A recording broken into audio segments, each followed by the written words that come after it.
We're joined by State Representative Adam Koenig, a Republican out of Northern Kentucky. He's the sponsor of a bill to legalize and tax sports betting here in Kentucky and devote much of that estimated tens of millions of dollars in revenue to our pension crisis. Thanks for being here, Adam. We appreciate it. Thank you for having me. This seems like a no-brainer for most people, especially if they're fiscally responsible and they think, well, what's a way to generate revenue without having to raise taxes? Here's a way to go about it. So what's the bill say?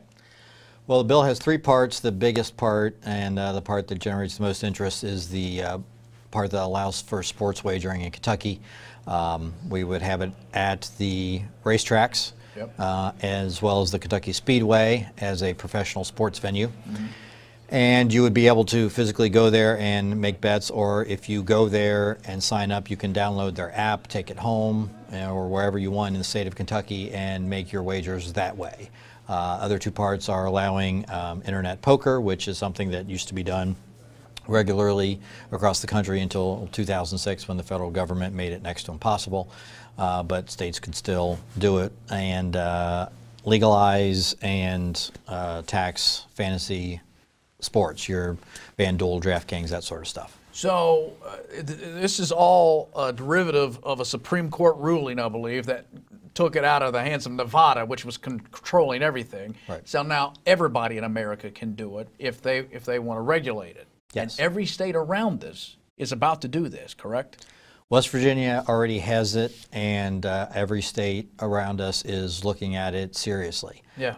And obviously we have a lot of states that surround us. Ohio's got a bill. Indiana's bill is moving. Tennessee's bill seems to have bipartisan support.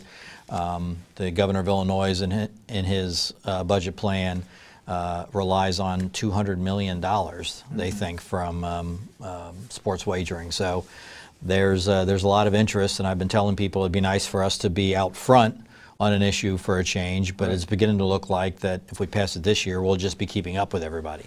Yeah. So what are the odds of this thing passing?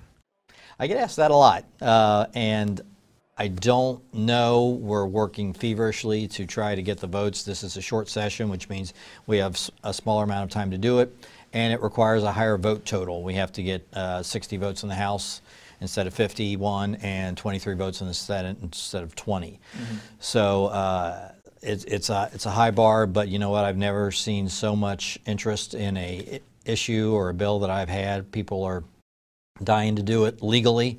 There are so many people to do it illegally right now. Right. Yeah. And they want to do it legally, and they want to keep their money in Kentucky, and they want to be able to do it. And a lot of people who don't do it illegally would like to do it legally. Right. So explain the opposition of the bill to me. I'm trying to understand this because we already have gambling here. Mm-hmm. To me, it would be going to the ABC and saying, yeah, okay, we'll let them sell bourbon, but we won't let them sell vodka. It doesn't make any sense to me.